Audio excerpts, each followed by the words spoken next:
The Atlanta Braves completely embarrassed the New York Mets with an 11-6 comeback win in Citi Field. Y'all want to talk about it? This is the Braves Postcast, your instant game reaction for the Atlanta Braves. Part of the Locked On Podcast Network, your team every day. Yes, welcome on into the Braves Postcast, part of Locked On Sports Atlanta, where we cover your Atlanta sports teams, good, bad, and crazy like tonight, each and every day. I'm your host, Lindsay Crosby, author of the Braves Today newsletter over at bravestoday.com. You can follow me on social media at Crosby Baseball. Jake Mastroianni's not available tonight. Sick family member. He's taking care of them. But it's okay because Atlanta rallied as soon as Jake told me he was going to have to miss the podcast. Braves win this one 11-6, and it's really a tale of two different games. The Braves go down 6-0 early because Carlos Carrasco is not only not good, he is bad. We're going to get to that in a minute. But first, the Atlanta Braves score 9 runs in the fourth inning, 2 more in the sixth to have 11 unanswered runs and beat the Mets 11-6. And I've got some thoughts, okay? Again, we're going to get to the pitching later. I've got thoughts on the 6-man rotation. I've got thoughts on Carlos Carrasco and his viability here and all of that. But this offense for the Braves, Atlanta only had 7 at-bats in the game with a runner in scoring position. That's it. They converted 3 of them. Atlanta only left 4 runners on base. This is the game that we've been talking about. This is the stuff we need to see from the Braves offense. Being able to take advantage of opportunities, cash in base runners. Yes, the Braves get the grand slam. I mean, they get 4 runs off of a grand slam by Michael Harris. I honestly didn't know. The way this season has gone, I kind of thought that ball was going to be ruled as a double off the top of the wall or something, but they correctly said that was a grand slam. And then you get another, a 2-run homer from Marcell Ozuna later. So 6 runs come off a homer. But this was the Atlanta Braves doing what we've asked them to do all year. Okay. Again, they're down 6-0 going into the fourth. And from that point, Sean Murphy draws a walk to lead off the inning, 4-pitch walk. Not even competitive by David Peterson. Michael Harris gets a single. It's a 0-1 slider, kind of away in the zone, and he gets it out of there, right? Eli White strikes out. Rough night offensively. Good night defensively. We'll get to that in a minute. Nacho Alvarez draws a walk. Another 4-pitch walk. Again, David Peterson was giving this game away. Nick Allen gets an RBI walk. The dude's not hit a barrel all year, but you know what? Who else?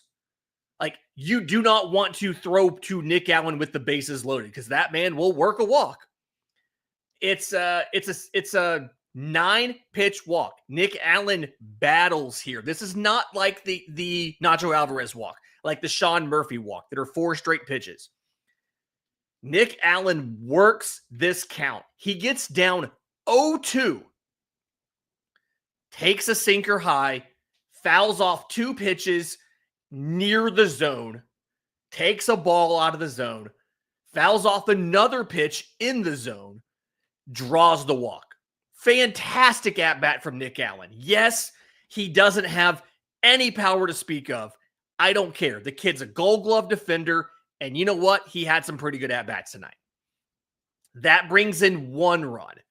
Jurickson Profar then clears the bases with a double. And we've talked a little bit about it. Jake and I have talked a little bit about this. Jurickson Profar goes 3 for 5 tonight. And he's actually hitting really, really well.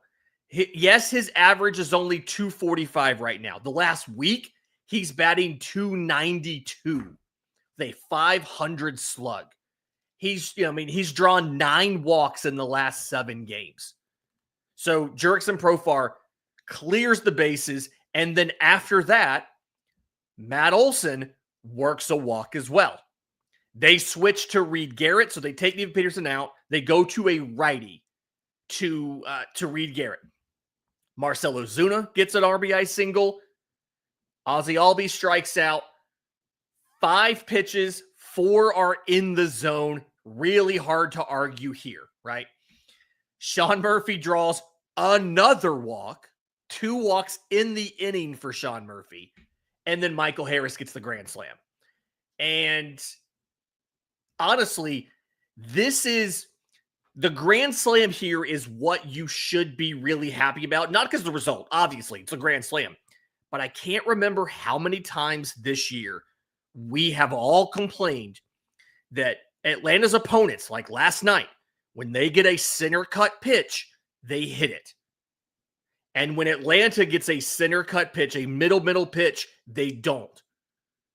Michael Harris gets a center cut cutter, which hurts me to say. I'm a cutter propagandist, but it's not a good cutter. And he launches this 417 feet for the home run, for the grand slam.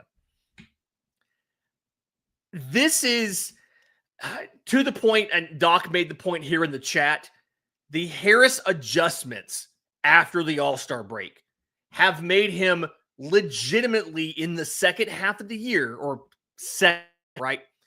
He's been one of the best hitters in baseball. Okay?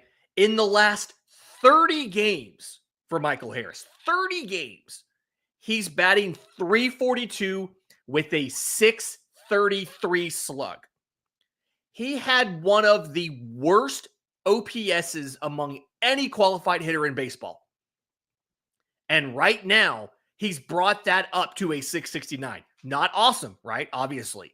But Michael Harris has been, Sam made the joke in the chat here, Harris for second half MVP. Legitimately, he's been one of the best hitters in baseball since the All-Star break. And I don't want to speak for all of you. I don't want to speak for Jake. I know he has some nuanced thoughts here. Make sure you subscribe to Locked On Braves wherever you get your podcast to hear some of those.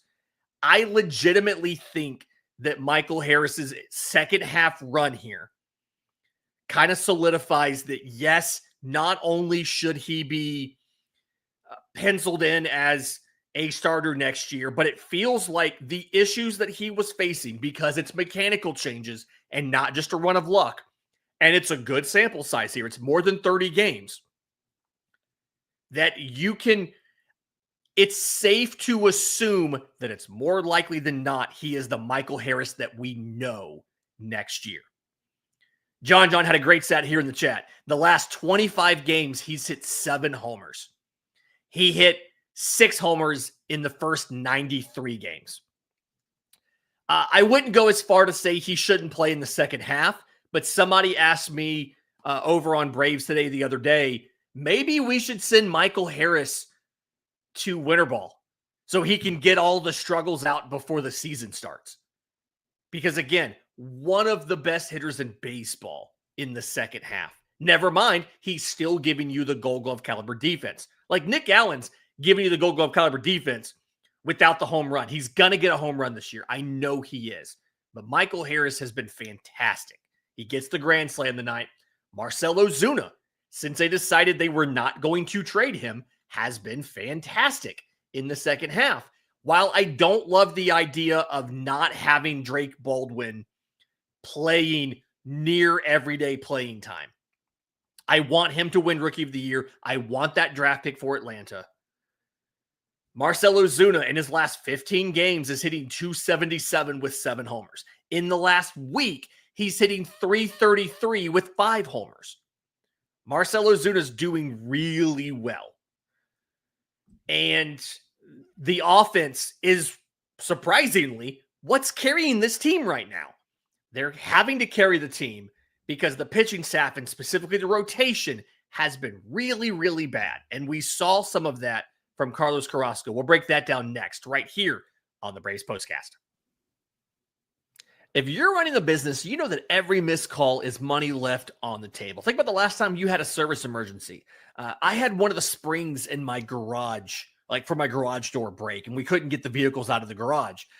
If the first garage door company doesn't answer, do you just like wait for them to call back? No, you call the second one. That's why having a reliable business line is so important. And that's why you need OpenPhone. OpenPhone is the #1 business phone system. It helps you streamline and scale your customer communication, all from an app on your phone or computer. You don't have to juggle multiple phones to keep business and phone calls separate. OpenPhone has solved that. They have an AI agent that handles after-hours calls, answers common questions, and captures leads so you never miss a customer again. OpenPhone right now is offering Locked On listeners 20% off your first 6 months at openphone.com/LockedOnMLB. That's openphone.com/LockedOnMLB. And if you have existing numbers with another service, OpenPhone will port them over at no extra charge. OpenPhone, no missed calls, no missed customers. Today's episode is also brought to you by our friends at Game Time. We have all been there logging on early and waiting for concert tickets to go on sale. My office here at home, those of you on YouTube, full of concert posters. Jason Isbell, Hank Knight in Birmingham, St. Paul and the Broken Bones, bunch of like stuff. I go to concerts all the time outside of baseball season. And the hardest thing to do is to get tickets for a show that you really want to see. Live music should be about making memories, not dealing with the stress of ticket shopping. That's where Game Time comes in. They make getting concert tickets faster and easier than ever. Prices actually dropped as you get closer to showtime. You can save up to 60% with their killer last-minute deals.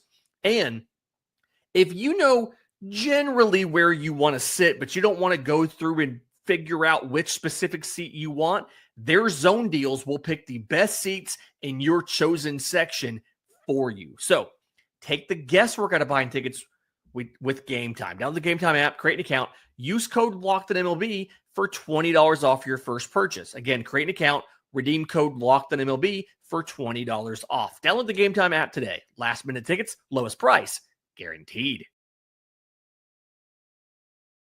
Before we get to the pitching, I do want to acknowledge Eli White offensively is going through it. Last 7 games, he's 1 for 22. No walks, 10 strikeouts, does have 2 RBI and a stolen base. But defensively, he absolutely has not slacked off. Kind of like Michael Harris, right? Michael Harris was awful in the first half, but the defense was Gold Glove caliber. Eli White's been giving you that. He almost gunned somebody down earlier in the game, and then he does turn around and whip out the howitzer and gun somebody down at the plate later in the game, right? He almost gets, I think it's Nimmo or McNeil, then he does get Alonso. So Eli White, over 4 strikeouts tonight, gets the golden sombrero, really embarrassing, but the defense is absolutely still there. He's not really looked the same ever since we played in the Speedway Classic, right? He had the 2 home runs there. He's not looked the same. And I don't know if it's just because he has this, because he has that giant trophy now, if that's it. But Eli White's not been the same guy. Kind of frustrating. But let's talk about the offense. I'm sorry, the pitching staff, because Carlos Carrasco had an awful game. Again, 2 innings, 6 hits, 6 runs, 3 walks to 2 strikeouts. And I think the biggest part of this for me, the thing that's the most concerning, is if you're going to bring in a veteran to be in your rotation, he needs to either give you quality as far as, a good ERA, or he needs to give you quantity for innings. Carlos Carrasco didn't do either of those. He took 67 pitches to get 6 outs, 26 swings, and 4 whiffs. 4 whiffs. That's it. Part of the issue may be, this is the joke, part of the issue may be he didn't throw a cutter, but just a embarrassing showing by Carlos Carrasco. Average exit velocity against him was 103.7 tonight. 103.7 was the average. The softest ball put in play off of Carlos Carrasco, and there was 10 of them put into play off of him. The softest was 98.2 miles an hour. Every single batted ball he gave up was a hard hit ball. I see Britton in the chat asking, why is he still in the league? He may not be after this outing. Atlanta's doing the 6-man rotation, and Snit talked about this earlier in the week. He said that Atlanta may have to use a starter to cover for a short outing and then adjust the rotation. They don't do that here, right? They threw Austin Cox multiple innings yesterday. They throw Aaron Bummer multiple innings today. He throws 2 1/3. Aaron Bummer throws, 51 pitches. And so now you're down 2 long relievers. You're really in a situation where, honestly, you're probably going to see a roster move tonight or in the morning to send Austin Cox back down and replace him with somebody. I don't know if it's going to be Nathan Wiles, Dane Dunning. It can't be Dylan Dodd. He's not been down long enough.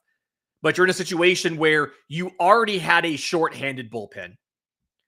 You just used 2 guys for multiple innings and 50-plus pitches in back-to-back days, right? Austin Cox yesterday, Aaron Bummer today. And you've got Bryce Elder tomorrow, who has an ERA right now of 6.12. So you're going to have to make a move. You're going to have to change a reliever. My hope, honestly, is that they DFA Carlos Carrasco, right? The 6-man rotation was an interesting idea. It would have been nice to do. Chris Sale is theoretically going to be back in a week or 2. I'd say probably 1 or 2 more starts. And so you're going to have to get some sort of free up a spot there anyway. You might as well go ahead and get rid of Cookie now and replace him with another reliever. And then you can make another move if you need to when you have, Dane Dunning's a day or 2 away from being down for long enough to come back up. So Dylan Dodd can't come back up for a week and a half. It's 15 days from when you were optioned down. He was optioned down less than a week ago. But Carrasco just wasn't good. Again, 10 batted balls. Every single one of them was a hard hit ball. 103.7 was the average exit velocity. And then because of this, almost everybody had to pitch. Cox was obviously down because we went so much yesterday. But Bummer threw 2 1/3. Tyler Kinley threw. Dylan Lee threw. Pierce Johnson threw. Rizzo Iglesias threw. The only reliever outside of Austin Cox that didn't pitch tonight was Daisybel Hernandez. So 1, you're guaranteed to have him tomorrow. But 2, multiple guys are going to have to go back to back unless you can bring somebody else up. So kind of leaves you a little bit nervous about what's going to happen with Cleveland this weekend because you just have to get down to this. To answer a question in the chat, if Carrasco's DFA'd, does the limit on Dodd and when he can come back up still apply? It does. The only way to get around that limit is if somebody goes on the injured list and Dylan Dodd is called up to replace that injured player. So if Carlos Carrasco says his shoulder's sore, they can IL him and call Dylan Dodd back up right away. But if they DFA him, Dylan Dodd's not an option to be called back up. So again, Braves win this one 11-6. Honestly, one of the more fun games that we've played all year. Yes, the first couple innings sucked, but after that, this was pretty gosh darn great, right?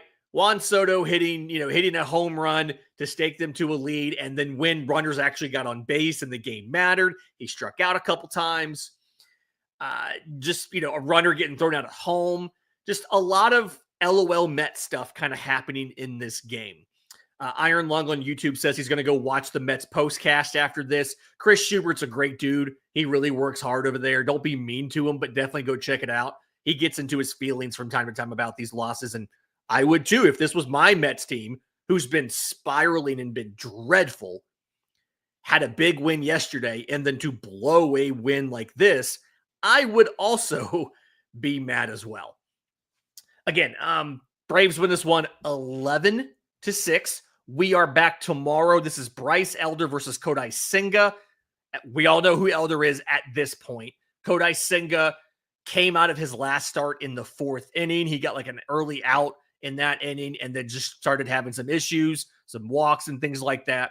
So another guy that's just been giving some short starts and their bullpens had to do some stuff. We could potentially get Ronald Acuna Jr. back tomorrow. We don't know what the official move is going to be or when it's going to be. Snit said before the game that Ronald could be activated within a couple days. We just don't know. Austin Riley felt some discomfort yesterday, and he's probably going to be out until I'd imagine they get back to home next week versus the White Sox. That's Austin Riley. But Ronald Acuna Jr. could be back tomorrow. He could be back for the Cleveland series starting on Friday. Hopefully it should be soon. I'm really curious to see what the move is when you bring in Austin Riley. Nobody on the roster right now has options. Now that Marcell Ozuna is playing more DH, do you get rid of the third shortstop? The third catcher? Do you move Sandy Leon? Curious to see what happens, but either way, Ronald could be back soon. Imagine this offense plus Ronald Acuna Jr. Tons of fun, right? Do me a favor. If you're listening on audio, leave a 5-star review, Apple, Spotify, YouTube Music. If you're watching on YouTube, subscribe to both Locked On Braves and Locked On Sports Atlanta. Locked On Sports Atlanta, a lot of stuff coming out, Falcons training camp, things like that. Locked On Braves, Jake has a couple more shows this week, including his mailbag on Friday. So get your questions in for that. Until next time, this has been the Braves Postcast.